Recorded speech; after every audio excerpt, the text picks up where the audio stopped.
everyone, I'm Captain Gaurav Rana. I'm the founder and CEO of Sea and Beyond. It's a privilege and honor to have Captain Pankaj with us today. And Captain Pankaj is of course a master mariner and a lawyer. But to introduce me, allow me to please use my phone because the credentials which he has, the experience which he has, and wherever he has served, it's extremely difficult to remember. So please allow me to introduce him using my phone. He's a master mariner. He's done his LLB, LLM, postgraduate in Maritime Law, and an associate fellow of Nautical Institute. Captain Pankaj is a member of high-powered committee constituted by Prime Minister's office. He's on the advisory board of Gujarat International Maritime Arbitration Center. He is an ex-member of Niti Aayog. He's a member of Skill Development Committee.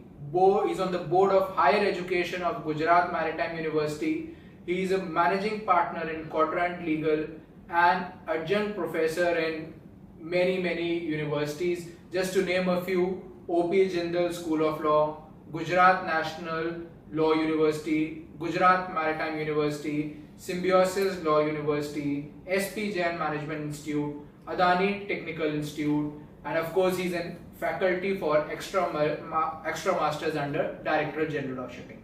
So sir, it's a privilege to have you here, and thank you for agreeing to come on this podcast with us. You've been a master mariner. You started sailing in 1981. You attained your command.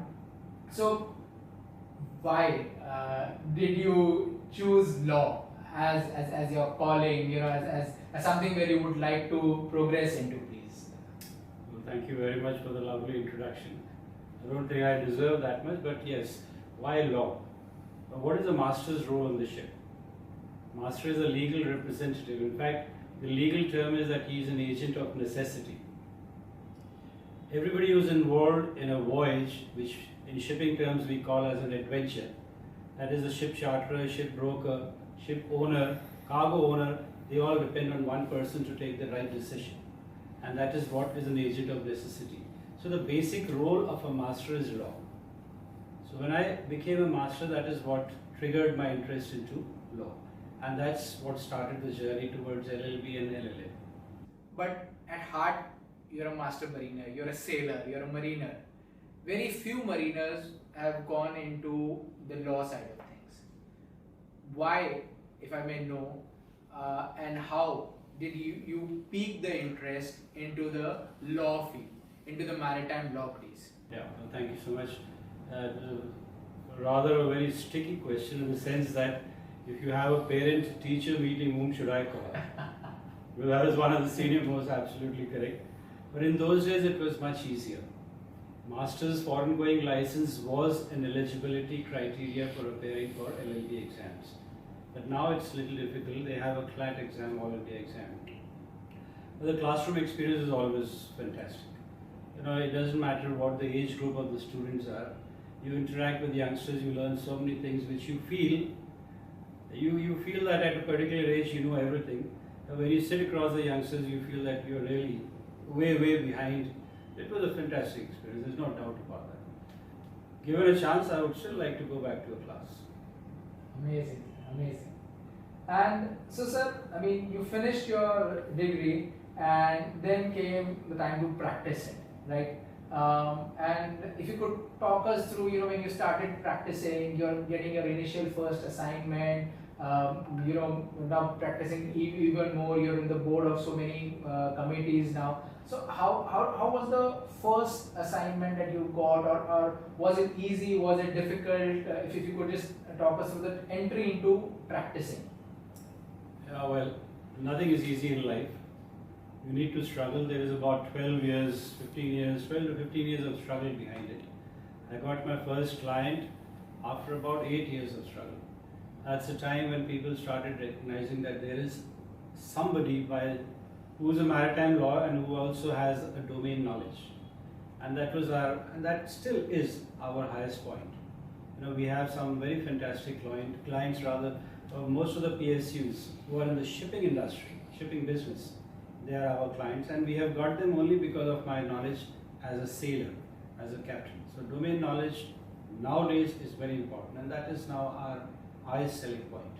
Right. I mean, I wouldn't know many persons who would really stick around for 8 years. So kudos to you, sir. Kudos to you. Thank you. But I mean, after you got your first assignment, and now with so many things that you are doing, if you could talk us through what all services that you provide, or where do you practice, whom do you practice for? I mean, if you could just talk us through, so that, and this is more from a perspective of a mariner who would like to come ashore and probably do similar things. What can a mariner expect to do maybe in, say, over a period of time? Well, the most predominant advice, or rather suggestion, which I would give is don't aim for getting the master's certificate. Well, being a master is no more fun on the ship. So leave at the right time, leave at the right age, so that you don't have to struggle like me for 8 years at a ripe old age where I should have been relaxing. So leave it at the right time, the right age.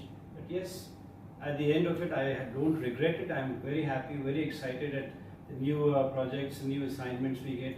Now we are practicing law under every possible facet of law except criminal. We do civil, we do commercial, we do shipping, under shipping we do everything possible. Salvage, charter parties, everything under the sun. We're advisors to 2 ports, so we actually advise in port activities also. That's great, sir. That's great.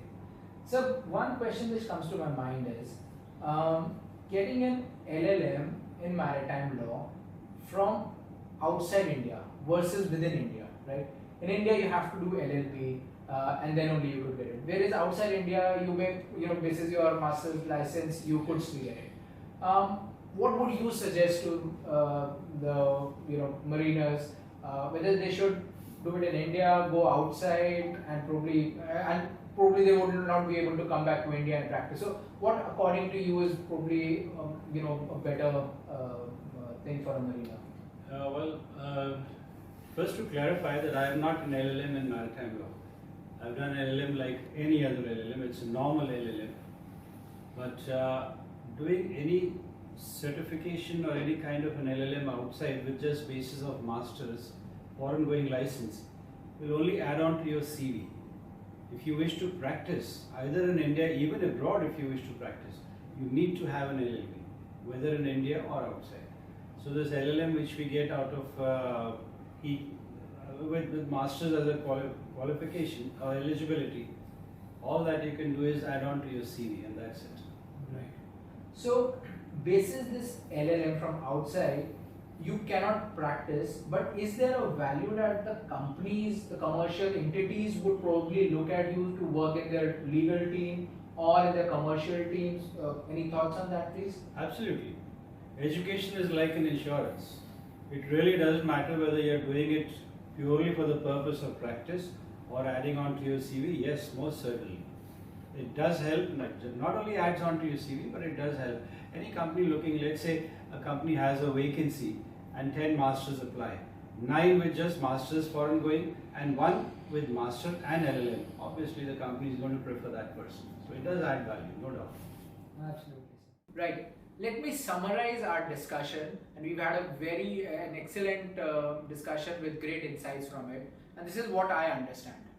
Number one, you don't need to be a master mariner or maybe a chief engineer to get into the maritime law or law side of things. You could have sailed for a few years, and if this is a field of interest, go ahead, get into this field. Number two, once you are wanting to get into this field, understand that what do you want to do? Do you want to practice maritime law, or do you want to work as an employee? You want to work in the shipping industry. So accordingly choose the course that you would like to do. If you would like to practice, then doing an LLB is extremely important, be it in India or a similar degree qualification outside India. But if you don't want to practice, then maybe this degree may not be required. You could straight away possibly get into a LLM outside India. Number three is that it's difficult to get an instant hit with a new field that you would like to get into.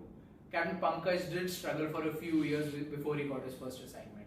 But once you establish yourself, then sky is the limit. So be persistent, be prepared, and I'm sure you will succeed. So keep these three things in mind, which I have understood, and I hope this will help you in planning your career. Thank you so much.